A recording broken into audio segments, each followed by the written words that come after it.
Now, your first alert weather with Chief Meteorologist Michael Coates. Some scattered showers with us here for the evening, especially pushing into the eastern highlands. We're still going to have some more wraparound moisture coming through the region for tonight and tomorrow, but we did really rack up the rain. No flood warnings, but many folks around the region this past weekend saw some localized street flooding, especially in portions of Idaho Falls, also in some of the surrounding communities. Pocatello also saw some street flooding as well, but things are starting to dry out just for the moment, but more showers coming in here for tonight and tomorrow. Southeastern highlands here, showers moving across Bannock, Oneida, Franklin, Caribou counties here, pushing out towards Bear Lake County, and we're in the thick of some light to moderate rain right now over Grace and Soda Springs, right along US 30. You move further to the north, some spotty thunderstorm activity just outside of Rexburg, Sugar, and St. Anthony. This stuff, again, is continuing to push off to the east and to the northeast. Idaho Falls, Blackfoot, and most spots around the valley are clear for the moment, but more dark clouds are looming off to the west. We are still working on some of this moisture coming back in here. This is the scenario as I take you to the satellite loop. We're getting two scenarios of low pressure systems coming through. We have the first one that we've been dealing with all weekend long. It's right on top of us, northern Utah, southeastern Idaho. The second one's going to come down on Wednesday. It's going to bring cooler air, but it's also a drier system.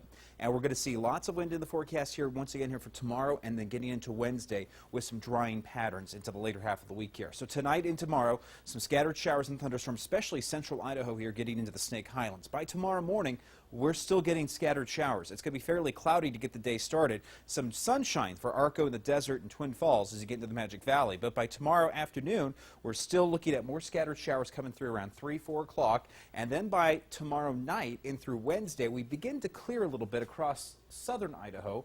But we're still getting some rain and, yes, snow into the higher elevations for western Wyoming and the Snake Highlands. Then we get into Wednesday, a drier pattern will persist as we go through the rest of the midweek into the later half of the week there. 43 in Challis, mid-30s tonight as you get around Stanley, mid-40s for Idaho Falls, upper 30s for Jackson, upper 30s for Island Park, and the upper 40s for Pocatello for the low, with the mid to upper 40s for Burley and American Falls. Southeastern Idaho Highlands, upper 30s for Montpelier, and the same for Afton and Jackson. Temperatures tomorrow will be still about the same, into the 50s here. We're not going to see much of a change between today's high and tomorrow high.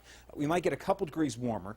We'll probably break into the lower 60s for Pocatello and American Falls. That's an improvement. 59 in Idaho Falls. But we're drawing up more wind for tomorrow, and that's what's going to make the temperatures kind of feel artificially inflated, I should say, because the wind's going to make it feel cool outside, but that wind is driving in slightly warmer air out of the south ahead of the cold front. And this dry cold front gets through on Wednesday, and we'll see temperatures drop to the upper 50s, well, upper 50s, lower 60s for tomorrow, but we're into the mid 50s for Wednesday. Then we'll see the 60s as we head into the weekend. Look ahead here to Saturday and Sunday. I got some great news. It looks like we're going to develop some nice high pressure here over California and Nevada. That's going to bring in drier, sunnier conditions for the weekend, and we're pushing temperatures here into the upper 60s, lower 70s. That's normal for this time of the year. Pocatello, 56 for Wednesday, lower 60s on Thursday, and we're into lower 70s as we sail into Saturday and Sunday with plenty of sunshine to take us into next week as well with this bit of a warming trend.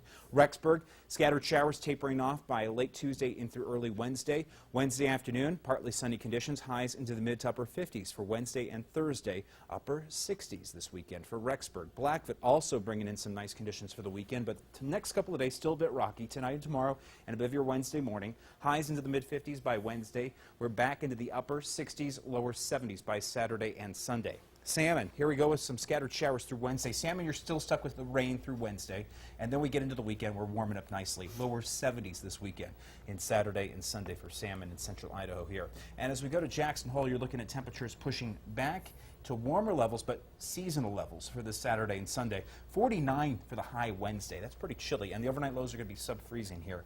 We're getting back below freezing in Jackson. That also goes for Island Park and Teton County, Idaho. So you know that we're starting to get closer to winter. We start seeing those 28s and those lower 30s on the lows for Jackson and Island Park. Frost on the pumpkin. Yeah. And they got some snow up at the very top, just a dusting of snow, top of Jackson Hole Resort. I was looking at some of the webcams and also around Grand Targhee, but still a lot of dirt. Yeah. It wasn't anything to get excited about. Don't wax your skis just yet. No, don't get the snowboard out just quite yet, but we are starting to see the changing of the seasons out there. And my trees are starting to drop leaves like crazy. I don't know about your trees. All of a sudden, yeah, it's happening. You know, if you don't look, you don't know. So this is cool. Thanks, Michael.